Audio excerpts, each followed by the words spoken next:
Hello everyone, it's Cassie and welcome back to my channel. So today's video is an exciting one. It is going to be my favorite and least favorite books of 2021. Now today is December 20th and I still have 4 books on my TBR. So the year isn't technically finished, but I'm not really sure that any of them will they might make my favorite list or my least favorite. So if any of those 4 books end up being on one of these lists, I'll just film a little thing about it later. But I wanted to get this video filmed because I'm really excited to talk about my favorite books and let you know which books I think you maybe should avoid. Well, let me stress that these are my favorite and least favorite books of the year. If you liked the ones I didn't like, that's awesome for you. I'm happy you did.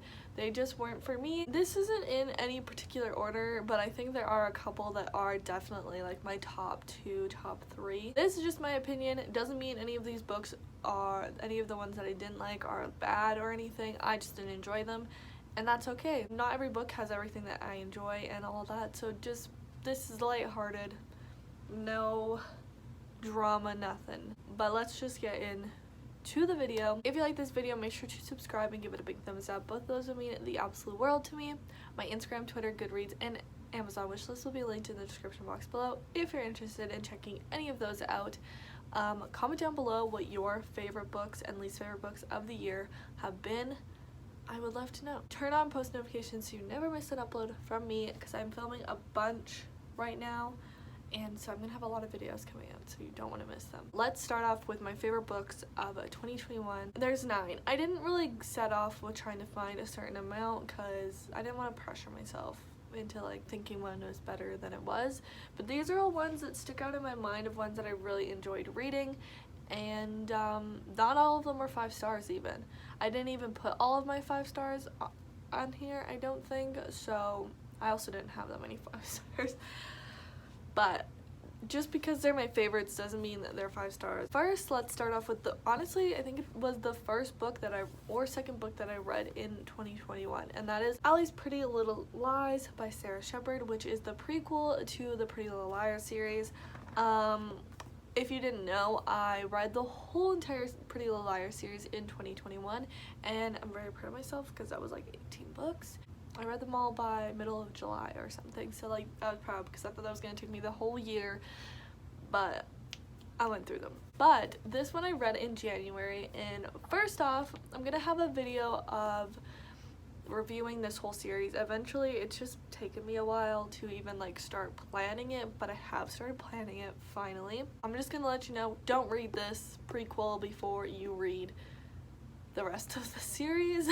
Even though it's a prequel, it just it spoils like the whole series for you. So I knew everything that was gonna happen in the series because I read this first. This was written after, I think pretty much the whole series was out. This was written. It's all before Allie disappears. And so it gives away everything that happens before Allie disappears, which leads up to what happens that night. So in theory, I should have known that I shouldn't have read this before, but it's called a prequel, so I thought I was supposed to read it. But anyways, it was so good, and it was really amazing beginning to the series for me, even though I say you shouldn't read it first. For me, it was really good, and it got me really excited for the rest of the series. And it stands out from, like, I read 18 books. And this and the next one are the ones that really stand out to me from this series. I did give this one 5 stars, and it stuck out to me this many months later, and I would actually reread it. The next book is Twisted in the Pretty Little Liars series. This is book 8. This is where the series was technically supposed to end, but then it got renewed for like 8 more books. This stands out to me. I can't remember if I gave this a 4 or 5 stars, but it stands out to me because I think it was 5 stars. It stands out to me because it's one of the big reveals, and it has everything kind of wrapped up, not fully, but it wraps up most of the storylines that we saw throughout the previous books, and I really enjoyed it because I felt like it did it really well. If you haven't watched the Pretty Little Liars TV series, it is known for not doing that. It is known for leaving so much stuff open and never answering it. So I know the lighting went bad, but it wraps everything up pretty well, and I actually thoroughly really enjoyed it. And this is again one that sticks out in the Pretty Little Liars series for me as one of the best books in the whole entire series. I think these two are the best books in the series, but personal preference. And if you want to hear more about this series and these books specifically, make sure to watch out for my video on the whole entire series. Now I'm gonna go figure out what's going on with my stupid ring light because it keeps shutting off. Sorry, the angle change. I don't know. This is one of the most recent books that I read, and most of you probably won't be surprised, but it is Verity by Colleen Hoover, and I loved this book. I thought it was so good. While this is romantic thriller, I really enjoyed it. I've never read anything like that. Mostly just a romance or a thriller. Like, I've never read anything that are both. So if you have any other books that are like this, let me know in the comments down below. I haven't really heard of any. If you don't know what this is about, it's about Lowen, and she is an author, and she gets asked to finish writing this author named Verity. It's a really popular book series. And so she goes and lives with Verity and Verity's family. She goes there to look through all the notes because Verity can no longer, for some reason, but you find out, no longer can finish her book series by herself. So she goes to live with them to look through all of Verity's notes and everything to see what she planned for the series. While looking hints of what Verity wanted with the series, Lowen finds Verity's autobiography, and it is a lot, and it is disturbing. She recognizes all the ways she could benefit if he were to read his wife's words. After all, no matter how devoted Jeremy is to his injured wife, a truth this horrifying would make it impossible for him to continue loving her. I just thought this was so good. I was invested in the romance, and I was invested in the thriller aspect. I thought it was so good, and I get the hype 1000%. I know, like, there are people that, like, hate this book, and if you do, I would like to know why, but this did not disappoint. I took a long time to pick it up, but it did not disappoint at all. And the ending, so good. Ace of Spades, this was so good. I read this for Mel Reed's Patreon buddy read. It was so good. I was really hyped about it. It is like sold as Get Out meets Gossip Girl / kind of Pretty Little Liars. And so you follow the two main characters, Devon and Chiamaka, as they are the only two Black kids at their private school. They both become a part of this prestigious club at their school called Senior Prefects. But as soon as that happens, they start getting messages, and their secrets are being told to their whole entire school. It just kind of goes down from there to see who is sending these messages, why, and it is crazy, and it's so good, and I loved it. I thought it was so good. I think I gave this 5 stars. It might be like a 4.5, but so good, and it talks about so many important topics as well, especially for YA. Like, it gets it out there. Also, look at the cover. Come on, beautiful, incredible, and I will definitely read from her in the future. I've already mentioned Pretty Little Liars in here, but it is my favorite TV series, and I really enjoyed the book series, so it having that little bit of like the text and their secrets getting out aspect of it, which is also like the Gossip Girl-esque type of stuff, really pulled me in, really enjoyed it, and I read this pretty fast as well. Another one of my favorites is The Maidens by Alex Michaelides, and this one really was disliked this year, which again, I don't understand. Well, I get certain criticisms, but I left reading this book, and while reading this book, I was so happy, and I enjoyed it so freaking much. I thought it was so good. Such a good mystery. This was my first Alex Michaelides. I did read The Silent Patron after reading this, which I probably should have read them in publication order, but oh well. I enjoyed this one more than The Silent Patient personally, but I know that's a really unpopular opinion. But this one follows Mariana, and she is a therapist, and she gets a call from her niece, who's basically like her daughter, that her friend had been murdered or died on campus. So she goes to Cambridge, and She's really suspecting that it is a professor named Edward Fosca, and she thinks he's a murderer and he's just an awful person. Because there's a group at Cambridge called the Maidens, who are just a group of beautiful women, and all women, that follow Edward Fosca. She's basically just trying to prove that it is this man and tell what happens, and then another girl gets murdered on the campus. Things just get even more serious. I just love this, and I thought the twists in it were really good, and maybe like some of it you could see coming, but I still really enjoyed it. I 1000% would recommend this. I know some people didn't like it, but I would recommend it. It's dark academia. I think I read this in less than a day. Like, it was really fast paced because I was so into the story. And like, it's one that I think about continuously throughout the rest of the year. I think I read it in July also, or maybe August. Sometime in the summertime. I think it was July. Maybe it was June. Sometime when it was nice out.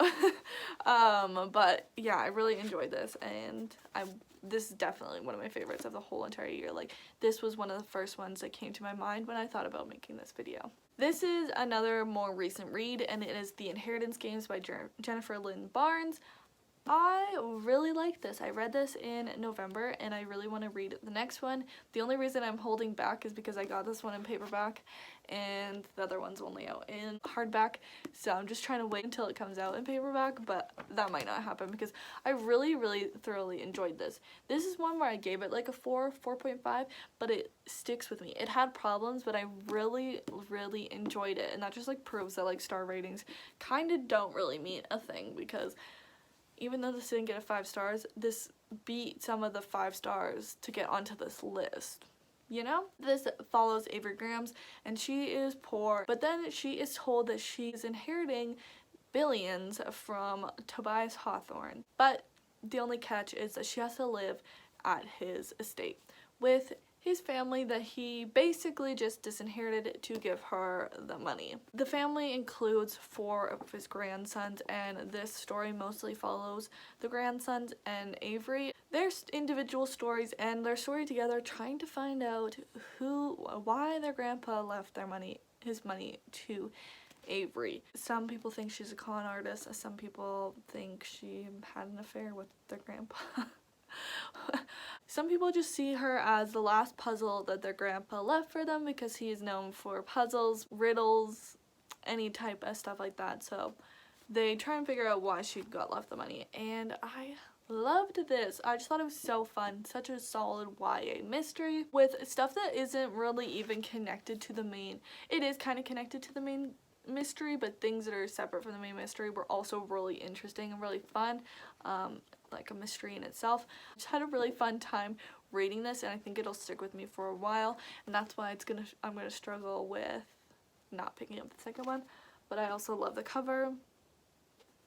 I'm happy that I finally picked this one up. Let's switch it up and talk about romance, which this is the only full-out romance that's on this list. This is Blackout by a bunch of authors: Danielle Clayton, Tiffany D. Jackson, Nick Stone, Andy Thomas, Ashley Woodfolk, and Nicola Yoon.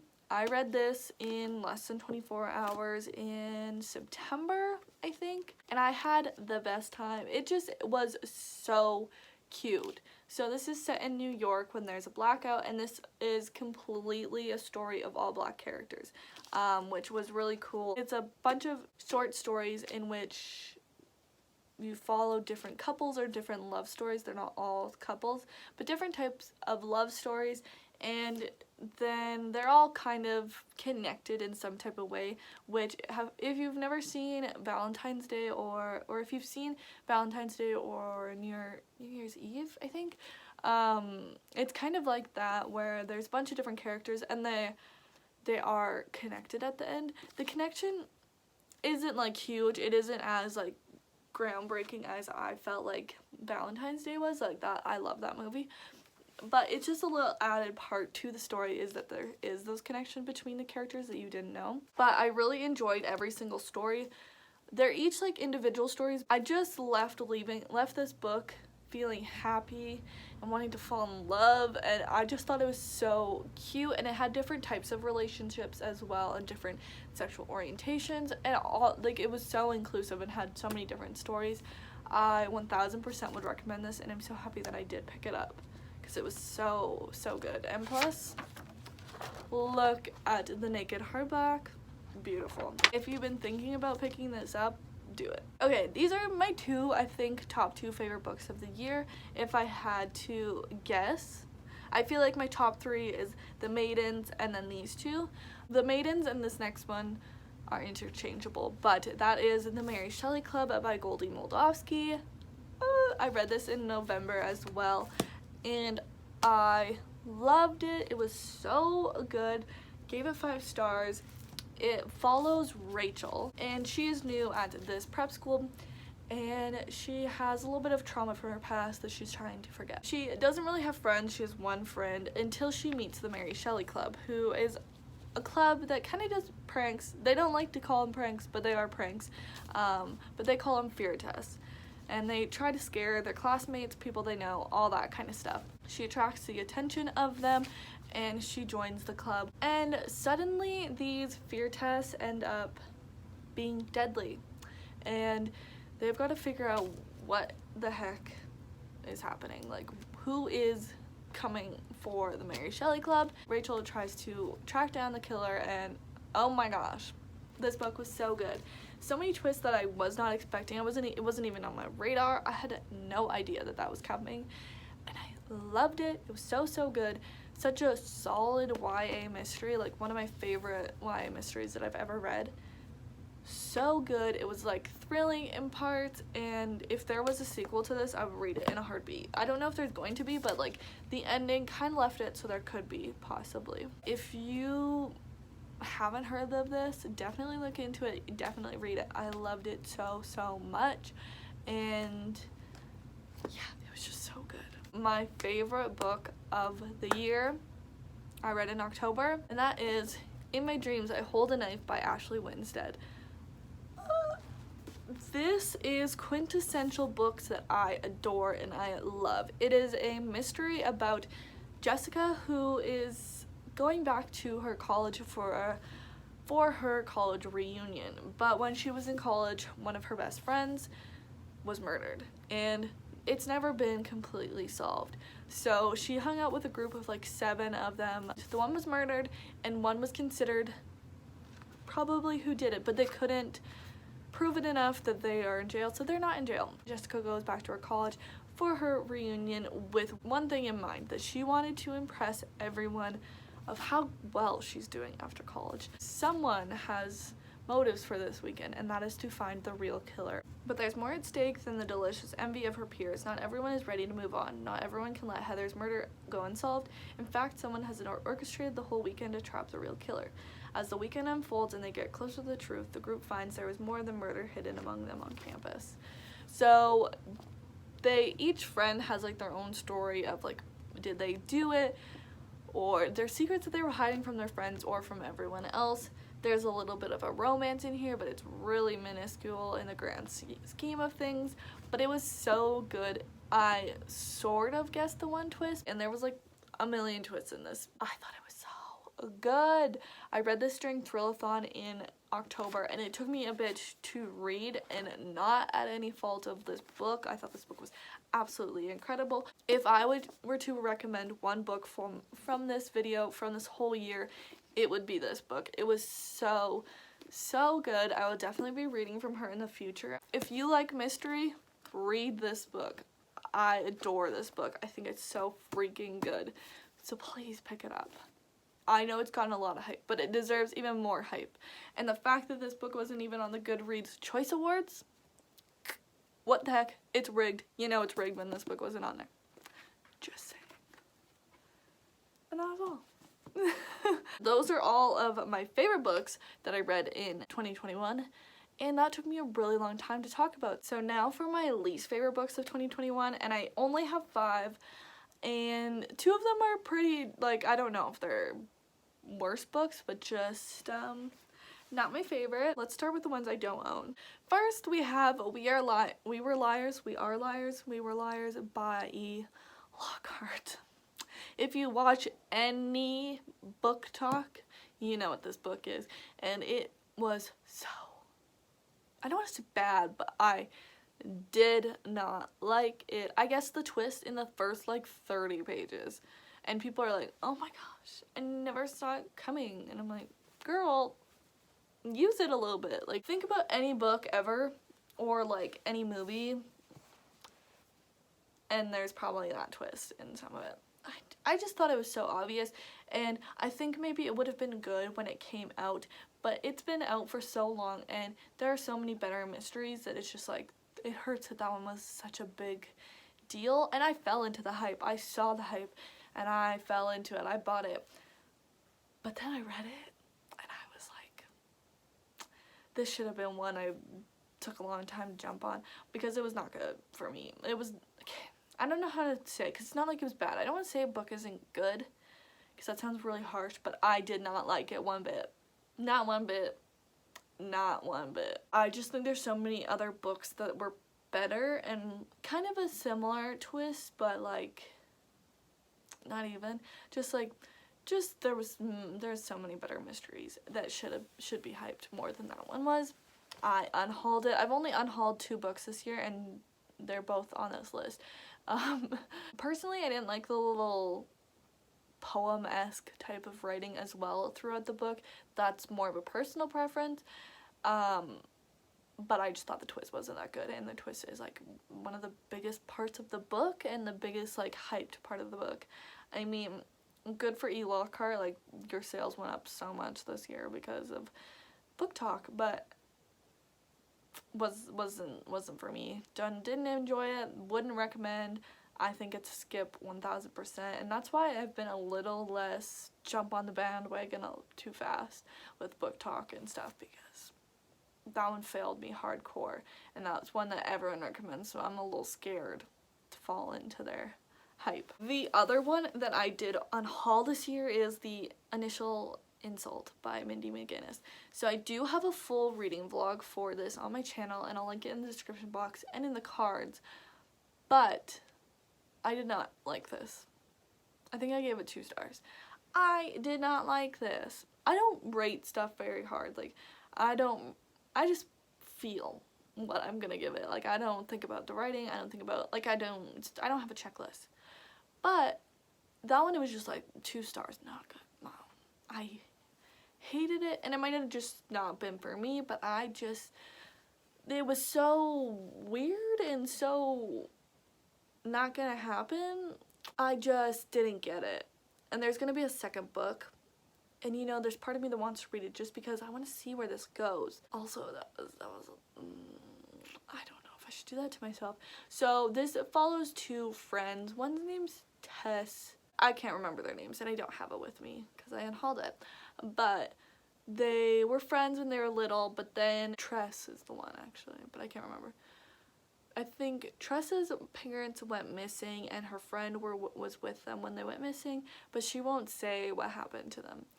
And she literally won't tell anyone what happened to her friend's parents, so they stop being friends. And this follows them as they're teenagers, and Tress lives on this, I think it's Tress, lives on this zoo, like, think Joe Exotic, his little, like, tiger farm type of thing, kind of like that, I think. And there's panthers and stuff there, and Tress has this plan that she's going to get the truth out of her friend, or her ex-friend, at this party, hold her captive at this party. But here's the thing, the panther of this zoo gets out, this might be spoiled, and doesn't hurt anyone. There's this whole storyline of cat, and I think it's a panther, I can't remember, and that just like made the book go like, oh, what the heck. It made 0 sense to me. If someone understands that and wants to tell me what it meant, what the significance of it was, please tell me, because that made 0 sense to me. It just was weird. And in hindsight, absolutely nothing happened in this book. Absolutely nothing. The reason that the friend isn't saying what happened to the parents, kind of, is so stupid. It's so stupid. So stupid. And so like, I don't want people to make fun of me, and I want everyone to have a good opinion of me, so I'm not going to tell anyone about this situation, which led to this situation. I don't want to face this situation, because then I have to face this other situation. People went missing. This book made me mad. This book made me mad. And I want to read it, the second one, just to find out what happens. Because like I said, absolutely nothing happens in this book in hindsight. Because you do not find out a single thing about what is in the synopsis of, like, her trying to get the truth out of the other girl. You don't know a thing after reading this book. It was, like, you did not need to make it 2 books. I'm sorry, you did not need to make it 2 books because nothing happened in the first one.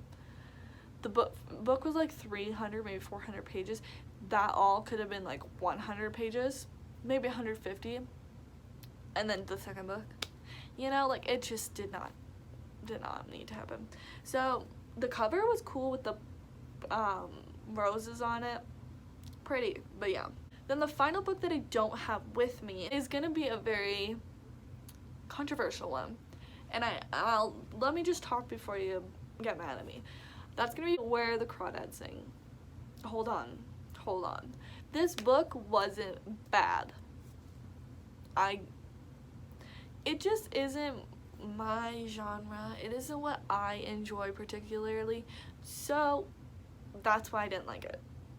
And I did not like it. It had really good parts, but it needed to be shorter. There was a lot of nonsense in the middle that it was like, okay, we get it. She's a marsh girl. And she's doing everything by herself. Okay, I get it. Let's speed it up a little bit. If you somehow don't know what this is about, because, you know, actually before I read it, I had no idea what it was about. It's about this marsh girl, and she gets left alone at her home. She's abandoned by her whole family. My cat is joining us. She's this marsh girl that gets abandoned by her family, and everyone in her town thinks she's a weirdo, and so none of them are helping her out. And then eventually, when she grows up, there is this murder mystery aspect of the book because everyone thinks she murdered someone. And that part was fun. I really enjoyed that part. It was more the beginning part where they kept describing the same things over and over again that really bothered me. And that's why I didn't enjoy it. It also just isn't my type of book. And that's the thing. Like, I get why people like it, and I don't dislike it. That's the thing. It just was disappointing for me because it's so hyped that it was just like a letdown for me, I guess. But I will go see the movie, and again, it wasn't a bad book. It just wasn't my type of book, so it was just disappointing because I didn't like it like everyone else did. I didn't love it like everyone else did, so that's just the disappointment of it. Then we have our last 2 books, which are books that I own. First we have Good Girl, Bad Blood by Holly Jackson. This is the second book in the Good Girl's Guide to Murder trilogy. I also did a dedicated reading vlog to this, and I'll link it down below and in the cards as well. I've been going back and forth on if I should even include this in this video because I didn't dislike it as well. I didn't hate it. It just had parts of it that aggravated me so much that I thought I'd put it on this list because I don't have that many books that made me feel like this. This is the second book, like I said, so in the Good Girl's Guide to Murder, Pip is trying to figure out this murder that happened in her town that people believe the boyfriend did, but she doesn't believe the boyfriend killed his girlfriend, and so Pip is trying to figure out the truth as her graduation final project. So this follows that, and it's another mystery. The thing that bothered me about this, I won't say anything about this because I don't really want to spoil anything for the first book or the second one, but the mystery in this was just so outlandish, or not the mystery I guess, but the explanation for the mystery was so stupid. I'm sorry. You have to, when you're writing a mystery, part of writing a mystery is red herrings and clues to the truth and to the twist. This had none. You cannot just make something up that you've never mentioned ever before in ever and say that's the answer, because that's not how it works. That you can't do that. I don't want to. One of my problems with the first book in this series was that I guessed one of the biggest twists, and that was like what brought it down a little bit for me, but I still enjoyed it. But I'd much rather guess the twist than have the twist be out of literally nowhere. No, not a single clue. There's one like half clue, but that's not even a real clue, so you can't even say it's a clue. If you want to know what I'm saying, like, and you've read the book, check out that vlog. But oh my gosh, you cannot do that. The best part of a mystery is when you find out the twist and then you think about all the clues that had happened earlier in the book, and then you're like, oh, this was so good writing. This was out of nowhere. This did not make sense. And the rest of the book was good. It was just the fact that the truth made no sense. And obviously, it made me mad. Just as a mystery lover, made me mad. So the final book in this whole video, and the final book that was my like least favorite books of the year, is a Pretty Little Liars one, and that is Vicious, which is the last book in the entire series. Again, I didn't hate this book, but for this to be the last book, you want this to be incredible, you want this to be memorable, and yes, I do remember a lot of this book, and it's not really in a good way. Again, some pretty outlandish stuff happens in this book. You know, the last episode of Pretty Little Liars, not good. The last book, Pretty Little Liars, not great. There was some fun parts in this, but they could have ended this series earlier. That's just the fact. And I think when I read this and the second last book, Toxic, I thought that this could be one book. Like, stuff could have been taken out of here and stuff could have been taken out of here to make a better book and better like finale, because there was just like a lot of that didn't need to happen in this. It just was a bad ending or not a great ending to this series that I read so many books for, and then that was the ending. It was just like, really? But it was really the same feeling that I had with the series, which again is the show is one of my favorite shows ever. So, but we ignore the last episode. The last episode, who is she? Don't know her. And that's kind of the same way I feel about this book series. Some of the stuff just didn't make sense, and some of the stuff was just stupid. Like, that was the big twist. That was never gonna happen. When would that ever work? How would that ever work? It's hard with these ones because I can't really say anything about them because they won't give away the rest of the series. But if you've read this book, you know what I'm talking about. I got a little ranty, but that's okay.